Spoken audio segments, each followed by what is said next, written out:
show you a solution that I have found to putting a tray underneath the larger washers and dryers that are being sold now from like Best Buy and places like that. The problem is that the larger 5.6 and 5.7 cubic foot washers do not fit on that white tray that you put underneath the washer when you mount the washer or dryer on the second floor of a house. So here we are on the second floor of my house, and obviously if there's a leak in the washer or in the dryer, in this case, a lot of the dryers have steam features now, and they require a water line as well. So they have the potential to leak in case something goes wrong inside the washer or the dryer. So the first problem is that the washer doesn't fit on the tray. I have not been able to find a larger tray for those washers, so I had to go through some kind of crazy modification to make it fit on an old tray.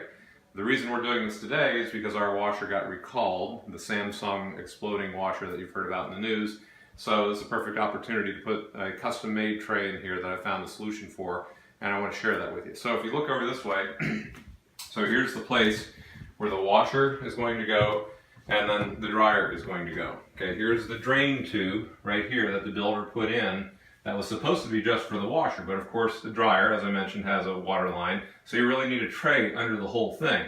What I'm finding is from places like Best Buy and installers are completely unaware of this problem, and they don't have a solution for it. So I decided to make one for myself. So there's the drain, there's the dryer, there's the washer. Here's our dryer over here. Here's the water line for the dryer right here, where the water line would go in for the steam.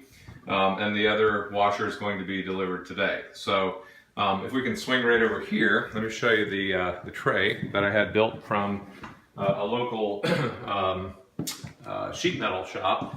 And the tray is, I think, about 63 inches wide, and it's 36 inches deep. Plenty big to hold both the washer and the dryer.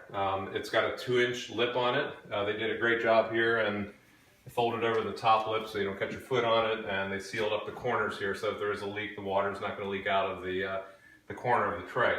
What I have to do now is I have to lay the tray into that space, and I have to try to figure out where the drain line is going to go so I can drill a hole somewhere around here for the drain line and reconnect it. So I'm going to lay this in there, just make sure it fits, and then I'm going to take like a piece of cardboard and lay it down and find out where that hole is, lay it in here, drill the hole, and if the planets line up and everything works out right, the drain tube will pop up there, installers will come in and install this thing, and I'll be a happy guy. That's all. Okay, so here's the tray. It's fitting in place, which is great news. It means I measured it right.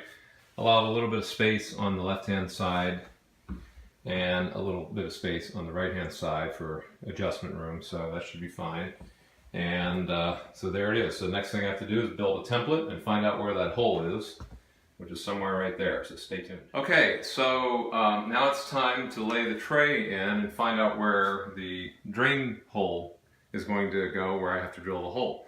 But instead of using a template, I just came up with a better idea. I took a little piece of sponge, come on in here and show this picture here.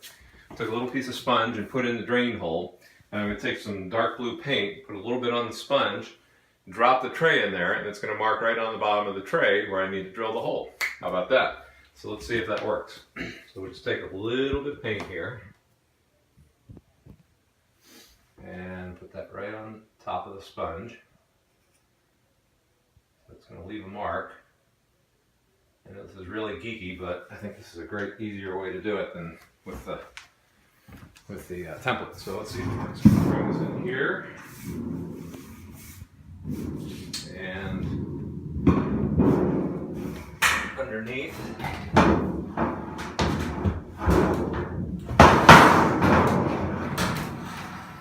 I got one shot at it, so I gotta get it right where I want it. I'm gonna center it. Remember, I have a little bit of space on either side, so I want a little adjustment room there. So I think it's gonna be right there. It's up against the back wall, and let's drop it down.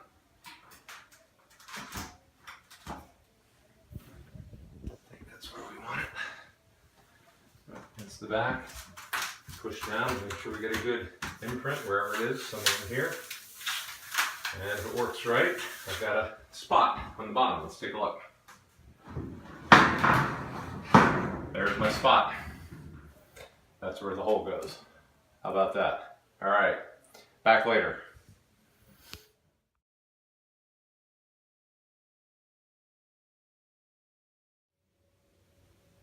So there you have it. There's the tray with the hole cut in place, and it ended up being right where I wanted it to, in exactly the right place, using a little sponge with the paint. That hole, by the way, at least on this one, requires a 1 3/8 hole for the pipe to come up through the bottom.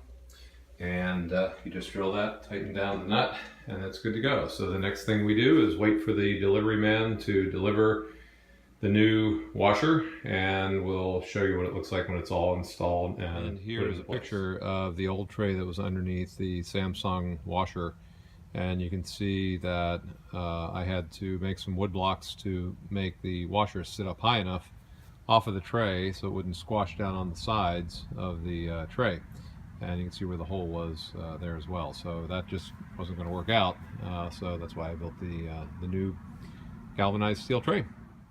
Okay, and there you have it. My custom tray installed underneath the dryer and the washer with a little drain. Let's see how nicely it fits in there. Everything fits just fine. And all for about $275 for the tray. And I now have a non-exploding washer. So hopefully this will help some other people who are wrestling with this problem too. Have a great day.